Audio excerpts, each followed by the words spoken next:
कम कर दे इसको। रिफ्लेक्शन। अच्छा ठीक है, लेट मी।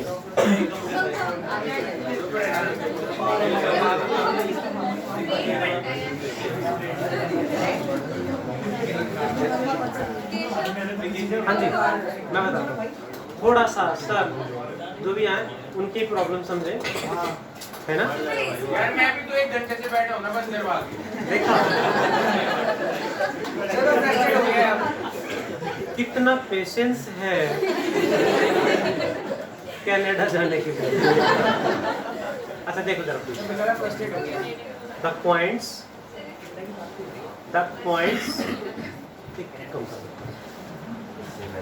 फर्स्ट पॉइंट क्या था बोल का? एनर्जी एब्जॉर्ब्ड और emitted equals to energy of outer minus inner. Second quantization condition MVR equals to pass equal to NH by 2 pi. And third, centripetal force mv square by r equal to electric force kZe square by r square. That's all. इन्हीं से थोड़ा सा rearrange करेंगे before the answer. The energy of electron देखे जरा, energy की बात करेंगे। क्वेश्चन है expression for kinetic energy of electron in nth orbit. Kinetic energy of electron in nth orbit is equals to half mv square. Half mv square की value जी, mv square r cancel हो गया, mv square is kZe square by r। Put कर देंगे, we got the answer. Half mv square की value kZe square by r। That's all. इसे derivation बोलेंगे, value put करिए जस्ट।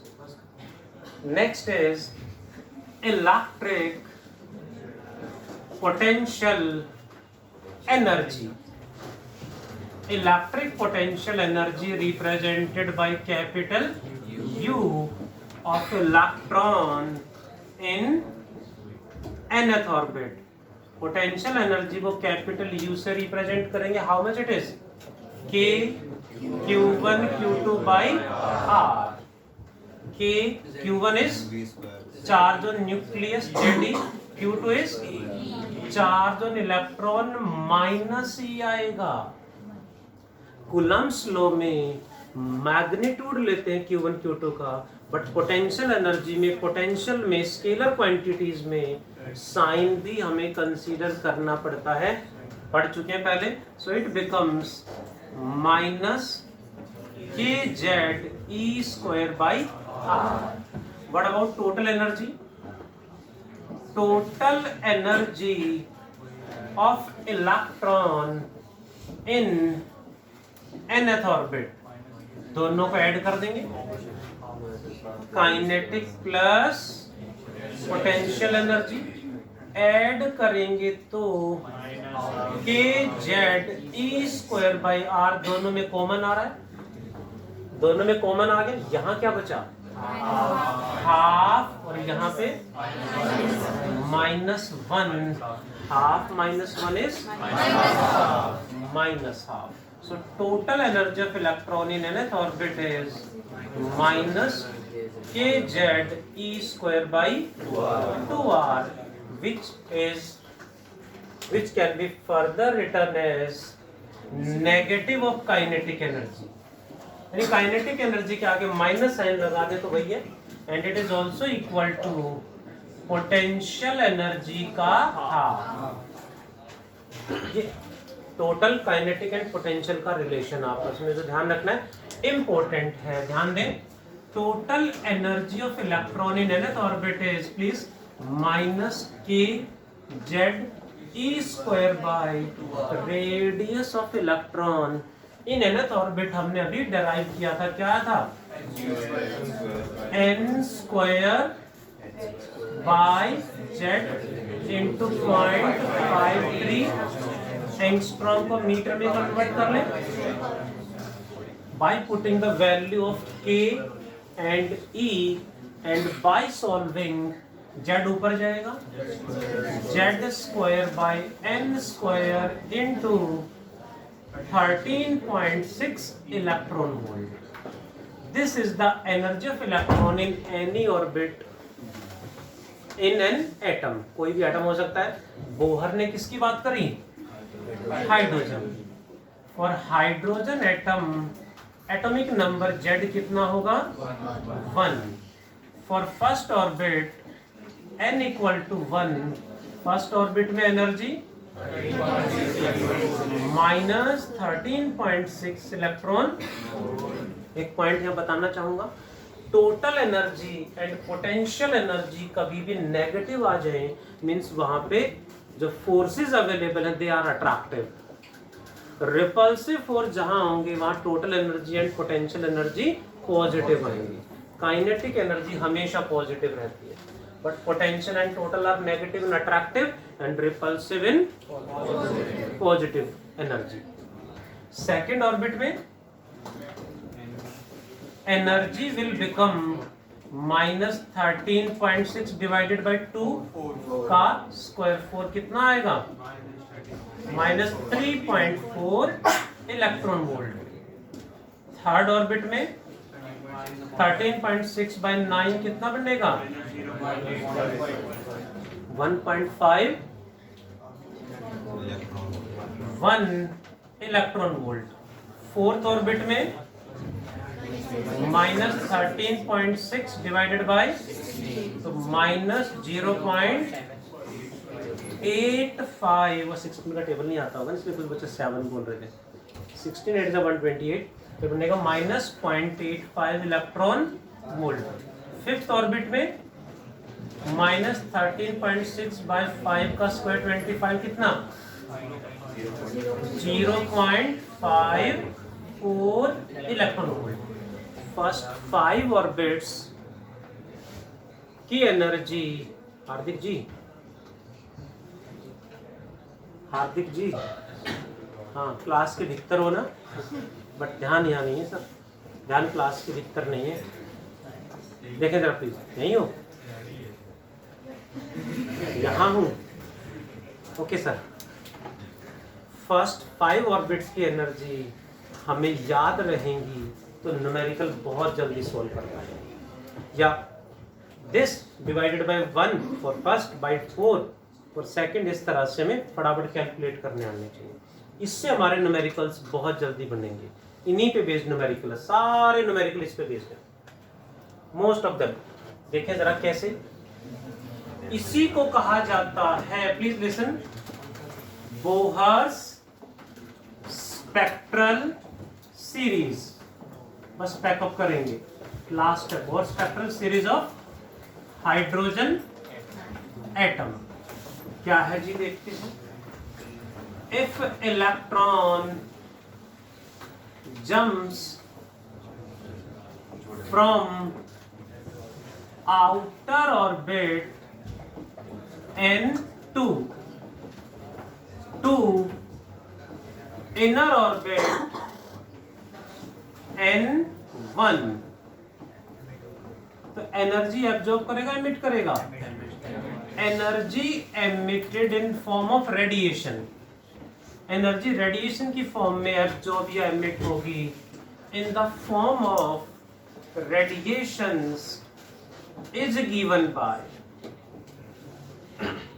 क्या फॉर्मूला लगेगा जी? Energy of radiation equal to energy of outer orbit minus inner orbit और वंश और vice versa नहीं, वर्षा वर्षा भी नहीं.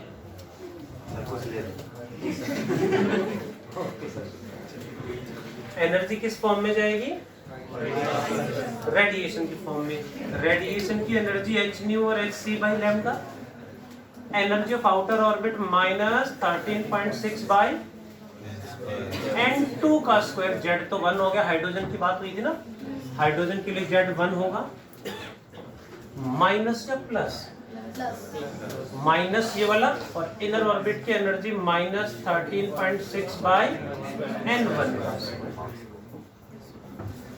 1 by lambda is equal to 13.6 common ले लिया, और यहाँ से HC डिवाइड में चला गया, तो ब्रैकेट में क्या बचा, 1 by N2 square minus 1 by N1 square, 1 by N1 square minus 1 by N1 square, पहले क्यों आ गया, प्लस हो गया। What you got?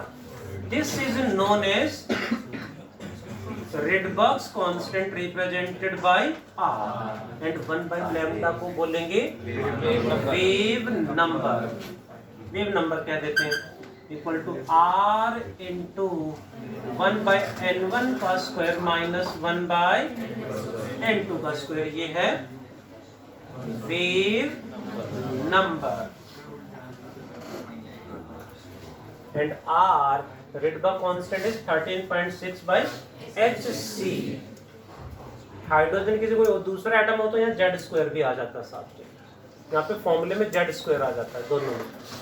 देखें जरा, यहीं से बनी है स्पेक्ट्रल सीरीज। अच्छा, R Rydberg कांस्टेंट की वैल्यू 1.09678 इंटू 10 की पावर 7 मीटर या पर मीटर, पर मीटर। हाँ बोलो बोलो, Rydberg's कांस्टेंट। सबसे पहले आता है लाइमन का नाम, लेमन सीरीज, लाइमन सीरीज, ठीक है श्वेता? हाँ, आज एक और पनिशमेंट मिलेगी आपको, ध्यान यहाँ कम है, अनिश के साथ टॉकिंग हो रही है, टॉकिंग है हो सर, तो ऐसे करा आप ऐसे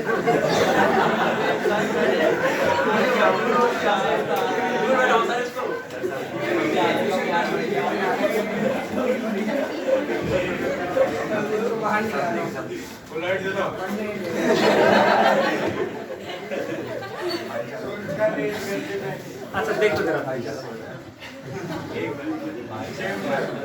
वो ओवर ही करनी पड़ेगी ऐसे, देखिए जरा प्लीज। हो गया वैसे भी टाइम हो गया, अच्छा टाइम हो गया, तो लास्ट पॉइंट से please sir it's really great कि फिजिक्स की क्लास 2 आवर्स की हम झेल पा रहे हैं। वैसे कमिंग डेज में it may be 3 to 4 hours तक तो एक्सटेंड करेंगे इजीली, फिर आगे बीच में विद स्नैक्स ब्रेक इजीली बोल के स्नैक्स ब्रेक, स्नैक्स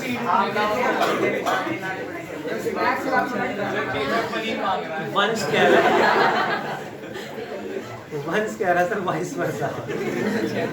अच्छा देखो जरा, लाइमन सीरीज में please listen,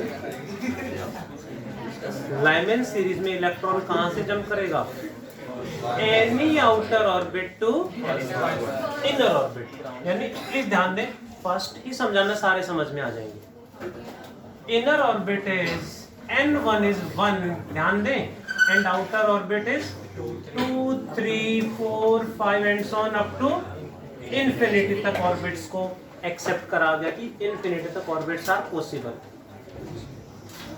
what is wave number then, 1 by lambda की value r into 1 by n1 का स्क्वायर माइनस 1 by n2 का square is the general formula for Lyman series.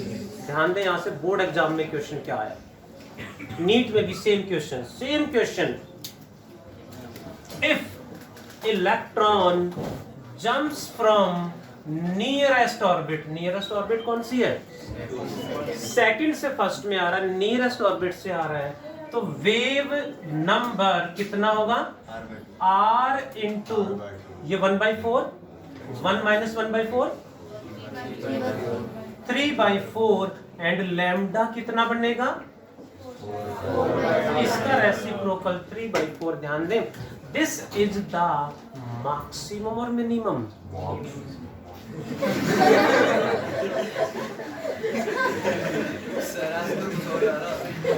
है ना? है ना?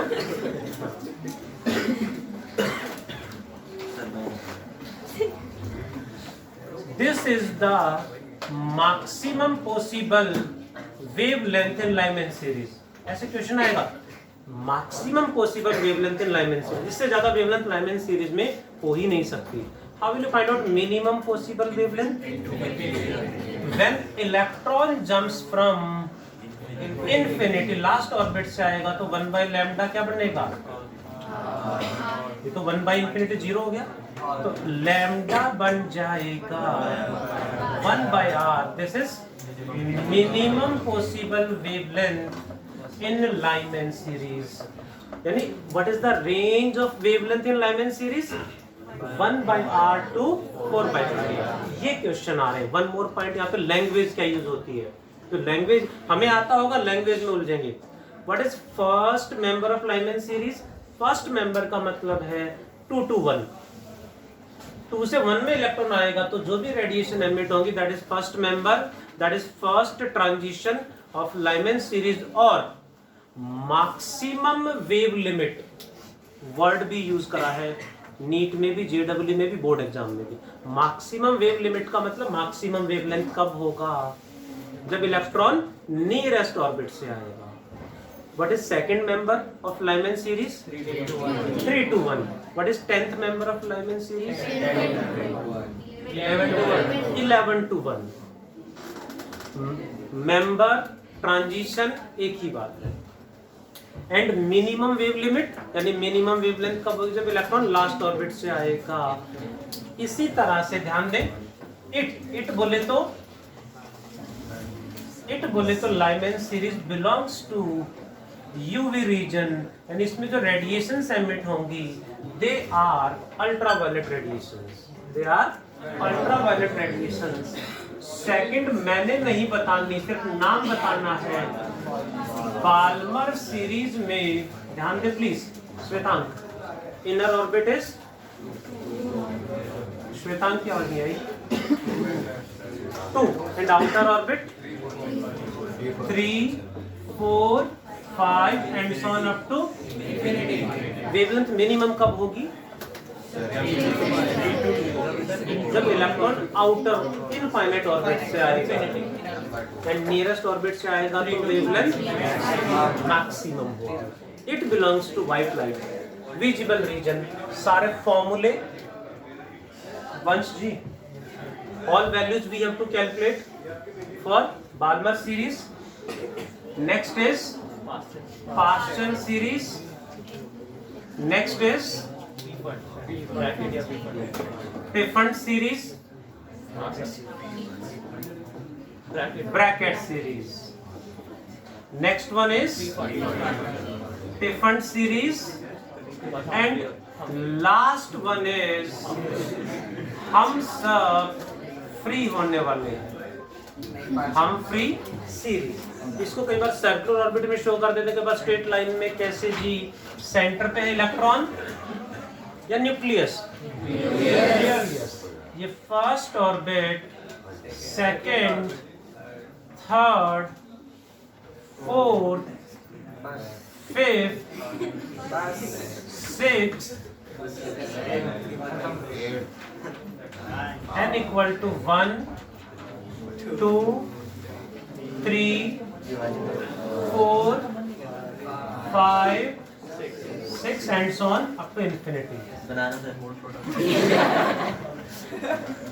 Electron jumps from any outer orbit, any outer to first. कौन सी radiation emit होंगी?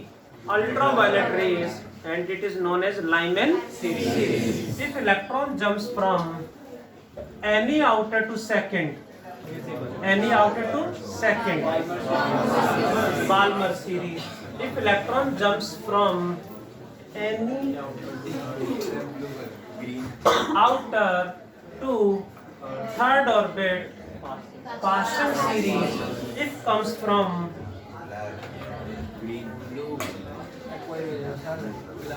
any outer orbit to fourth orbit, what it is? Bracket series. If jumps from any outer to fifth orbit,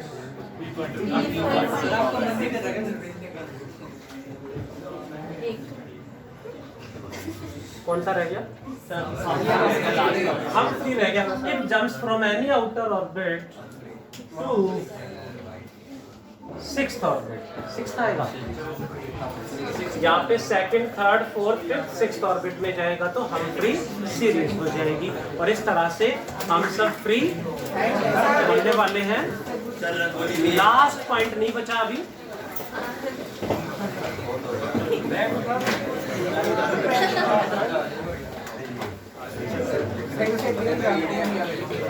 waiting sir PDF में लिख लेना. Open the last blank please. जल्दी से open करें last blank please. Record नहीं हो रही थी.